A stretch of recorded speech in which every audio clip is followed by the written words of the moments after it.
Change my heart, oh God. Make it Ay hapon mga igsunan. Talay ko ng Diyos ni kabunod nga di anino sa kita sa pagtuon sa mensahe ala sa atong pagkinabuhi kinsa sa niya patan ni kalibutan. Tun-an nato magsunan ang mao nga topic ko sa Deuteronomy chapter 1 verse 13 mga kaigsunan. Sa una to sa pagpili sa atong pamunuan sa atong nasod mga kaigsunan. Dini nagaingon mga kaigsunan, pagpili kamo gikan kaninyo sumala sa inyong banay mga tao nga magialamon ug masinabuton ug mga dungganon ug igabutan ko sila sa pagkapunuan ninyo. Adi pa tamaw to sunan ang iyon ko kamo atong idoko atong mga aron sa pangaliya sa Ginoo. Labing gamhanan ikaw nga Dios amahan, ikaw sunod grasya sa kalangitan. Magsalamat kami kanimo kanon na Ginoo. Kami nagatuon sa palaan ng pulong. Gahay lamang ako Lord sa palaan ng Espiritu Santo sa kalam. Ngayon sabi ako na ako mga viewers, mga subscriber, atagi sila kada sigaw sa kanunay Ginoo sa pagtalingon sa palaan ng pulong. Ngayon naman sila iskulira problema sa kinabuhi. Atagi sa lugar ng tanan.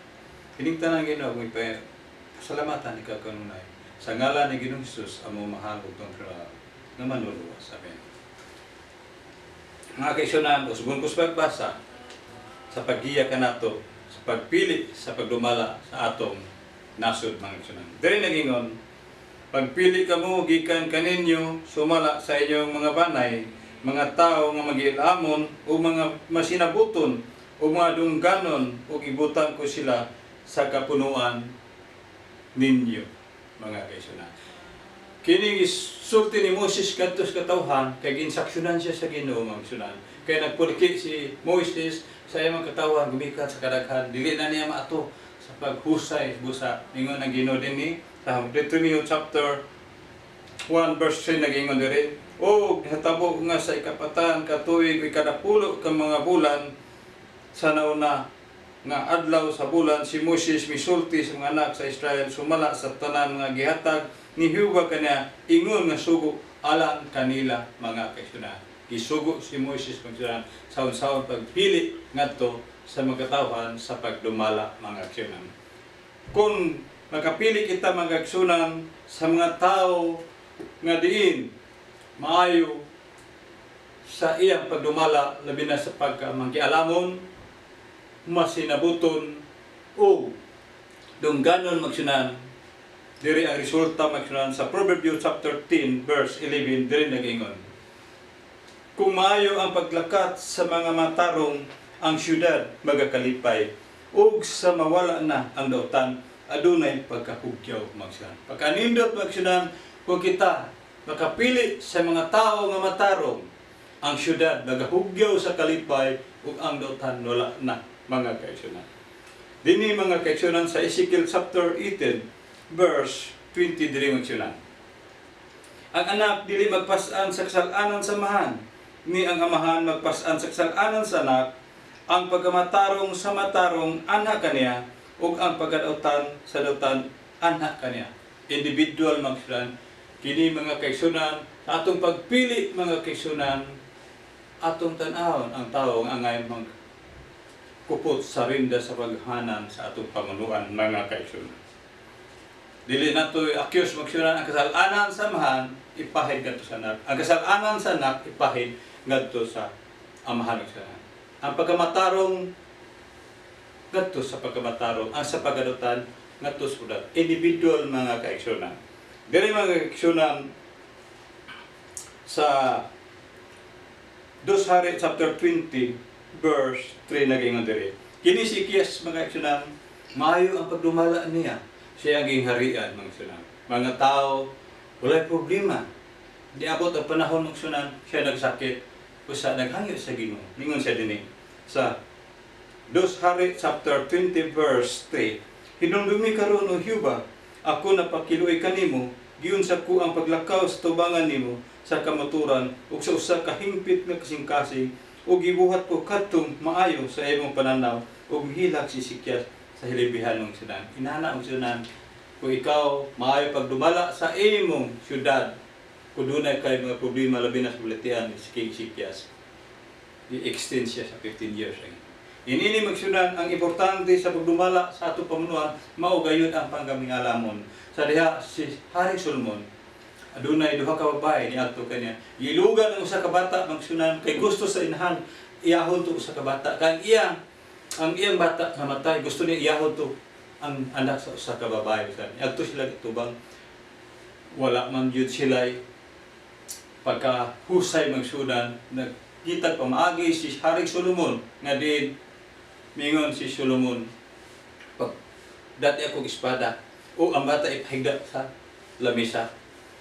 Ingon si Solomon, sige, kay dili man kamong gusto mo kahusay, bahino na to ni, tugaon to yung bata, ang sa pikas imuha, ug ang pikas imuha, unya magsunan, ang sa kababae, miluhod o mihilak kang Solomon, mingon, ihatag na lang na ang ako anak ya kaniya.